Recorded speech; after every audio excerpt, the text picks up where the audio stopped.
இந்த 5 பேருக்கும் நீங்கள் சிறப்பான ஆதரவை தந்து இந்த மதச்சார்பற்ற முற்போக்கு கூட்டணி வேட்பாளர்களுக்கு வெற்றியை தேடி தரணும். வெற்றி உறுதிதான். உறுதியா? இன்னும் சத்தமா?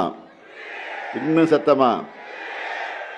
வெற்றி உறுதி ஆயிடுச்சு. வேட்பாளர்கள் இப்போ உட்காரலாம். 10 ஆண்டு கால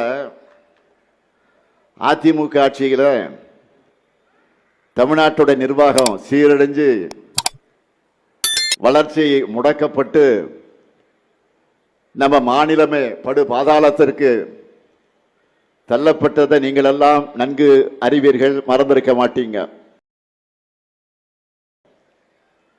அதுவும் அதிமுகவோட கடைசி 4 ஆண்டு காலத்தில் நடந்த சிலதை மட்டும் சுருக்கமா உங்களுக்கு நினைவுபடுத்த விரும்புகிறேன்.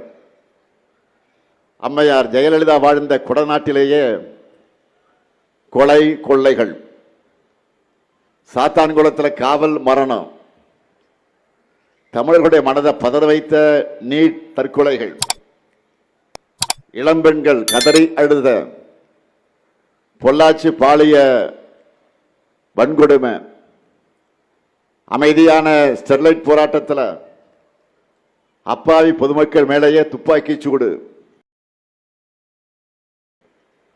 இது எல்லாத்துக்கும் மேல டெல்லிக்கு காவடி தூக்கி சிஏஏ 3 வேளாண் சட்டங்கள் போன்ற மக்கள் விரோத சட்டங்களை, சிறுபான்மை விரோத சட்டங்களை ஆதரித்து நீட்ன இடத்துலலாம் கையெழுத்து போட்டது என தமிழ்நாட்டோட நிதி உரிமை, மாநில உரிமை எல்லாவற்றையும் அடகு வச்ச அந்த பிளாஷ்பேக்கை நினைச்சால இன்றைக்கும் மக்கள் பீதி அடைவாங்க.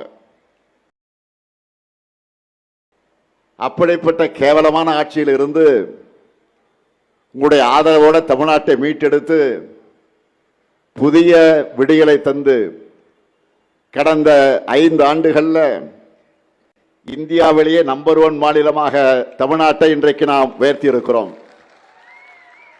ஏன்?